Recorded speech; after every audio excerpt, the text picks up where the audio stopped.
Okay. Sakinaka police station में अप्रैल के and में एनडीपीएस एक्ट के तहत एक ऑफेंस दाखिल किया गया था, जिसमें एक एक्यूज से 52 ग्राम्स मेफेड्रॉन जब्त किया गया था।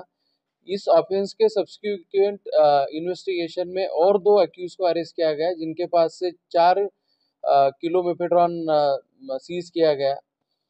फिर इसी ऑफेंस के फर्दर इन्वेस्टिगेशन में चौथे आरोपी को जब हमने 2 दिन पहले अरेस्ट किया, तो उसकी इंट्रोगेशन में ये रिवील हुआ कि ये जो नारकोटिक्स है, इसका सप्लाई मैसूर के पास के कहीं से हो रहा है।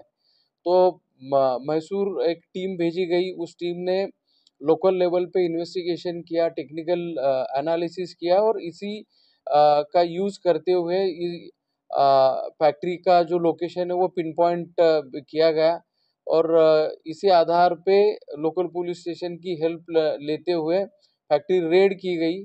इस रेड में 188 केजी मेफेड्रॉन मैन्युफैक्चर करने के लिए जो केमिकल्स की ज़रूरत होती है, वो केमिकल्स जो अपराटस यूज़ किए जाते हैं, जैसे कि ओवन, फ्लास्क और बाकी चीज़ें जब्त की गई है। और इस कार्रवाई में कल के ऑपरेशन में 4 लोगों को हमने अरेस्ट किया है। अब तक इस ऑफेंस में टोटल 192 केजीज मेफेड्रॉन जब्त किया जा चुका है और बाकी चीज़ों की कीमत पकड़ के ओवरऑल सीजर की वैल्यू जो है वो 390 करोड़ है। आरोपी का बैकग्राउंड क्या है? जिनको पहले पकड़ा था उनका इस ऑपरेशन में क्या रोल है? वो क्या करते थे? टोटल कितने आरोपी, उनका बैकग्राउंड? टोटल एक्यूज जो है इस केस में अरेस्ट किए हुए अब तक 8 है। 8 में से 3 लोगों का प्रीवियस नारकोटिक्स केसेस का रिकॉर्ड है। वही लोग अब ये सब नेक्सस चला रहे थे और सप्लाई और बाकी चीज़ों के बारे में हमारा इन्वेस्टिगेशन शुरू है। ड्रग्स बनाने का प्रशिक्षण कहाँ लिया था? क्या वो पहले से जानते थे या कुछ और लोगों को इन्वॉल्व कर रखा था ड्रग्स बनाने की प्रक्रिया? ये जैसे कि मैंने कहा कि अभी तो हमने कल ही रेड की है, तो आगे का इन्वेस्टिगेशन बाकी है, इसमें ये सब चीज़ें रिवील हो जाएंगी। सप्लाई चेन कहाँ जो 4 आरोपी आपने गिरफ्तार किया, वो कहाँ के गिरफ्तार किए, कहाँ के रहने वाले जो है 2 गुजरात के रहने वाले हैं, एक मुंबई का है और एक लोकल मैसूरू का रहने वाला है। इनमें से कोई क्या फार्मा या केमिकल साइंस वगैरह सब्जेक्ट से जुड़ा हुआ है कोई आरोपी?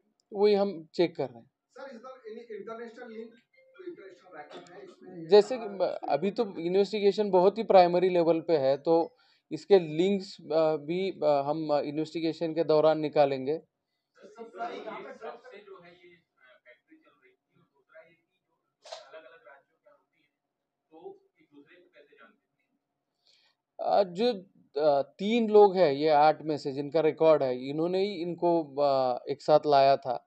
इनमें से हर एक का रोल अलग-अलग था, कोई मैन्युफैक्चरिंग में एफिशिएंट है, कोई केमिकल की जानकारी रखने वाला है। तो रोल के हिसाब से इनको एक जगह पे लाया गया था और अलग-अलग तरीके से फिर उनको पे भी किया जाता था। जिन लोगों से पहले कितने सालों से ये काम कर रहे थे और कुछ अंदाजा है कितने का ड्रग्स इन्होंने अब तक बेचा होगा?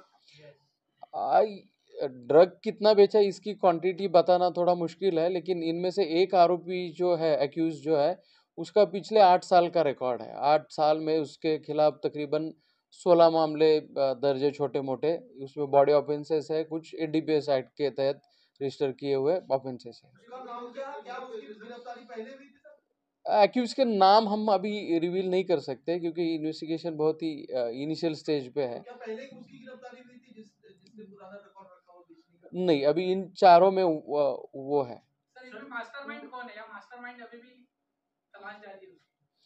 तो अभी आगे की इन्वेस्टिगेशन में क्लियर हो जाएगा कि ये कौन पूरा चला रहा था। तो ये ड्रग्स की कीमत क्या होगी सर? इंटरनेशनल कीमत क्या होगी? 390 करोड़ है ये पूरा सीजर जो है। नेटवर्क कहाँ-कहाँ तक फैला हुआ है सप्लाई चेन का? नेटवर्क जो है अभी तो सप्लाई के बारे में बोल सकते हैं कि मुंबई और मुंबई के आउटस्कर्ट्स में सप्लाई किया जाता था। सर, उन्होंने मैसूर ही क्यों चुना?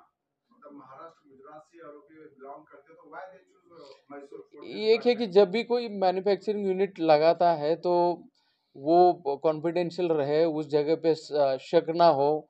ये जो यूनिट चल रहा था उसमें सामने गैराज चलता था और एक छोटा चाय की टपरी चलाई जाती थी और उसके पीछे ये पूरा मैन्युफैक्चरिंग का काम चलता था।